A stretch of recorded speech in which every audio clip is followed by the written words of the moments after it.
Welcome back to another episode of Wilds and Water Sailing. Last week we took you on a beauty sail from Edith Harbour on Dundas Island to the squattery anchorage at the north end of Stevens Island.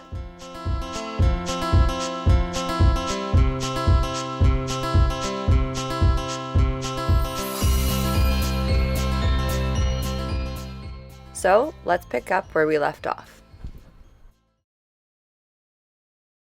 When we wake, hear the birds and see the sun.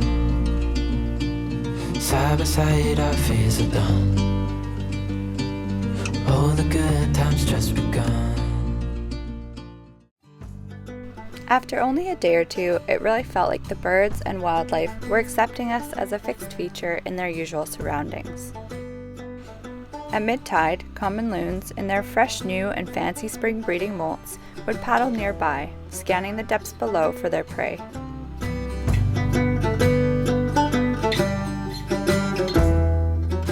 After spotting something worth diving for, they would descend, holding their breath for minutes at a time.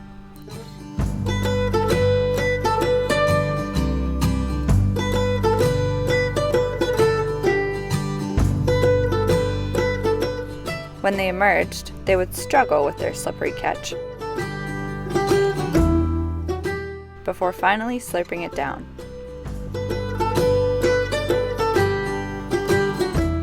Then, for a while after each meal, they'd drift along, alternating webbed feet, using one to tread water while stretching the other out and shaking it, as if trying to warm it up before the next dive.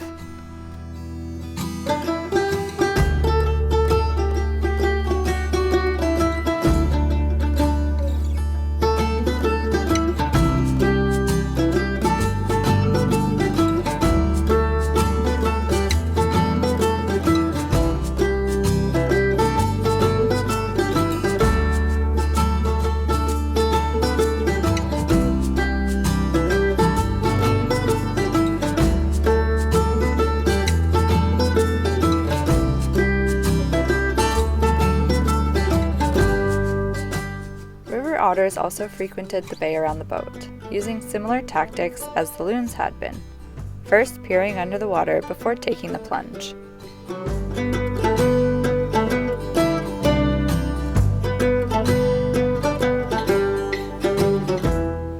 They would then resurface and noisily chomp away before going below again.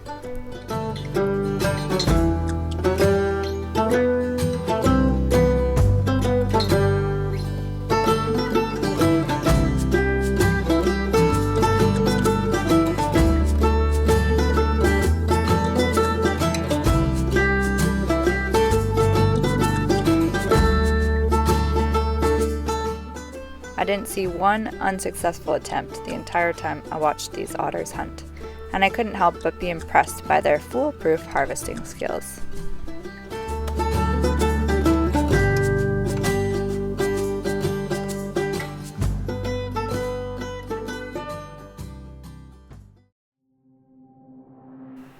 At low tide, the amount of area revealed in the squattery anchorage was quite remarkable, and as soon as the sandy substrate was uncovered, mixed flocks of semi-palmated and western sandpipers, along with a plover or two, would congregate in seemingly frenzied feeding sessions.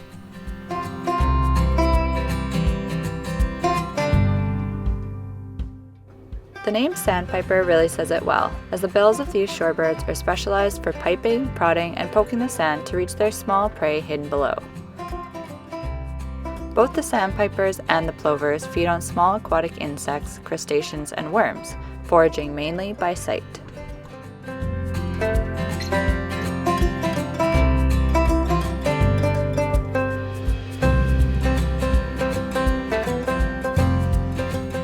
With the large tide swings, it wouldn't take long before the feeding window began to close, as the water creeped back in again. As the tide advanced, these little birds would hurry about, trying to devour as much as they could before it disappeared, once again submerged until the next swing.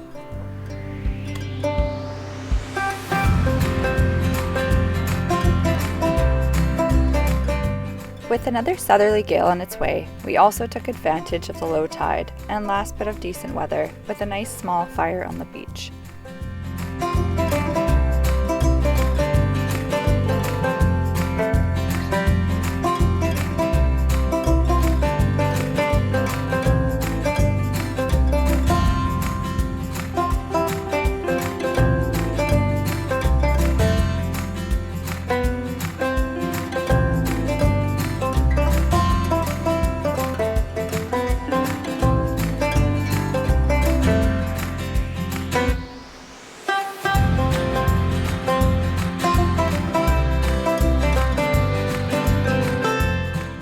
In the times before regular weather forecasting, mariners relied mainly on fluctuations in barometric pressure along with changing cloud formations to tell them what weather might be expected.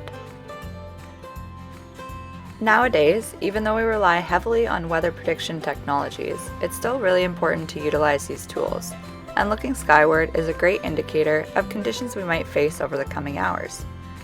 There was no doubt these clouds looked ominous, and were pretty clear evidence that some sort of nasty weather might be on its way.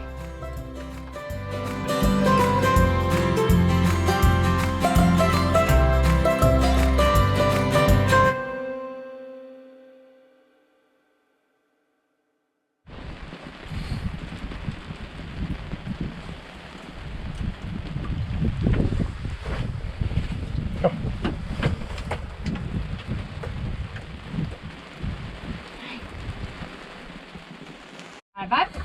Oh, yes. Good. Sloppy high five.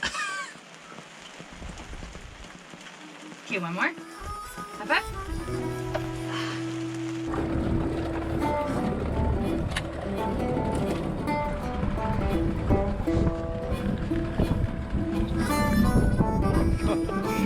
Come on.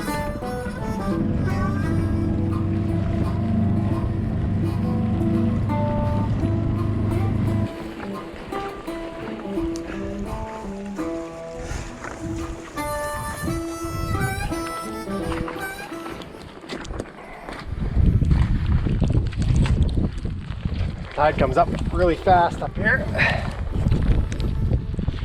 Well, I don't know if it comes up faster here than anywhere else, but tidal range is bigger, so to avoid swimming, I put the anchor way up on this rock. That's a good thing I did, because the dinghy is definitely in water that's over my boots.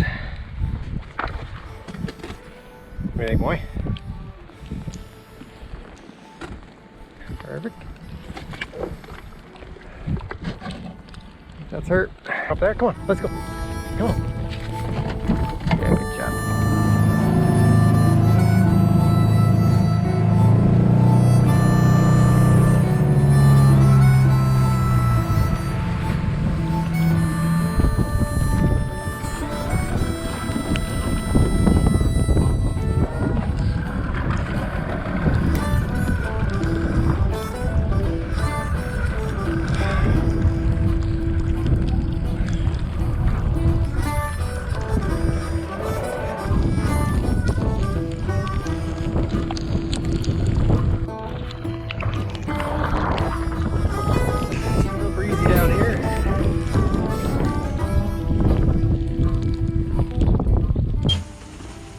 Gusty down here. Yeah. Were you scared? No. Why would I be scared? I don't know. Not even over 30 knots. What? Not even over 30 knots. No.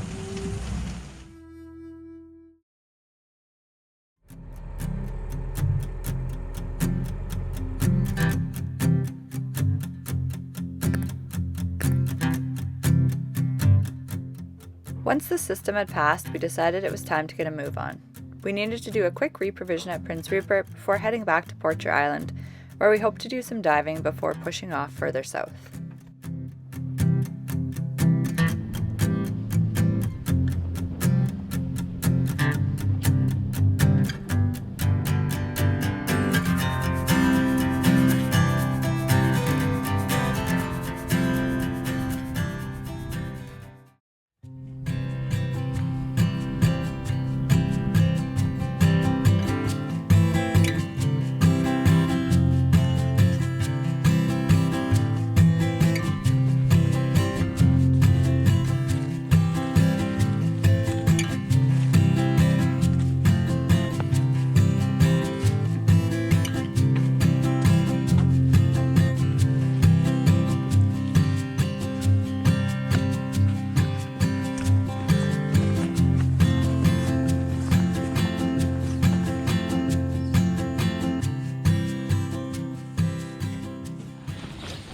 We are currently anchored in Cove on Digby Island, which is just across from Prince Rupert.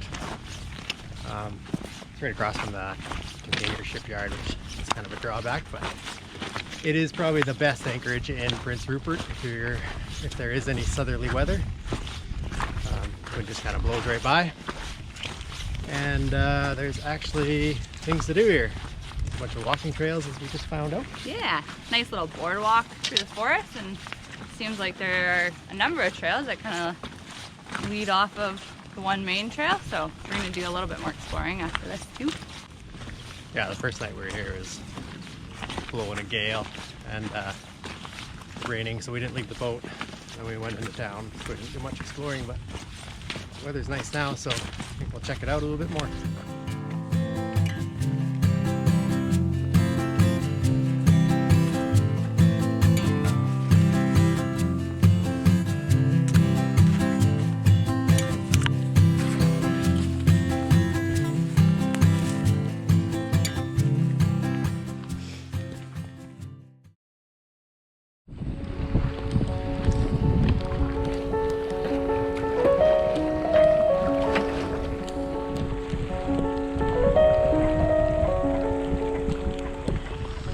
Ready to go to Mexico?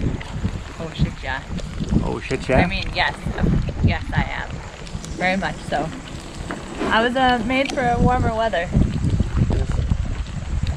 What are you most looking forward to? In Mexico? Oh. Tacos, swimming every day, and diving.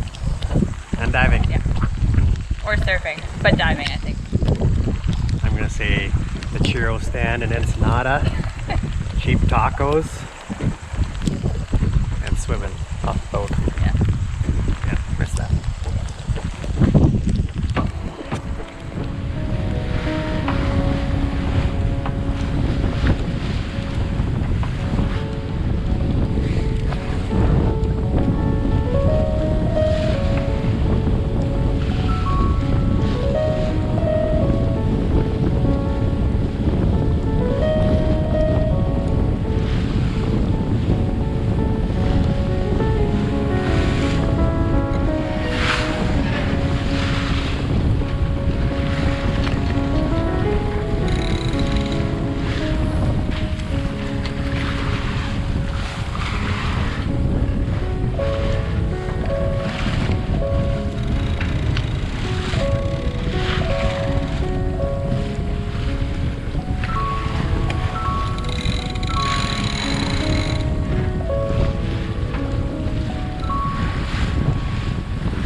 eyes open right now.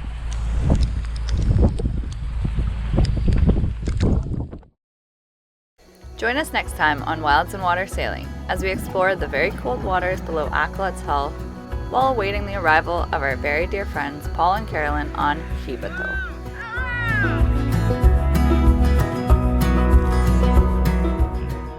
Before sailing further south towards Banks Island, we finally get to hike up the old minecar tracks to investigate the abandoned shafts of the historical Porcher Island gold mine. Thanks so much for watching. Don't forget to hit that like button, subscribe if you haven't already, and we'll see you guys next time.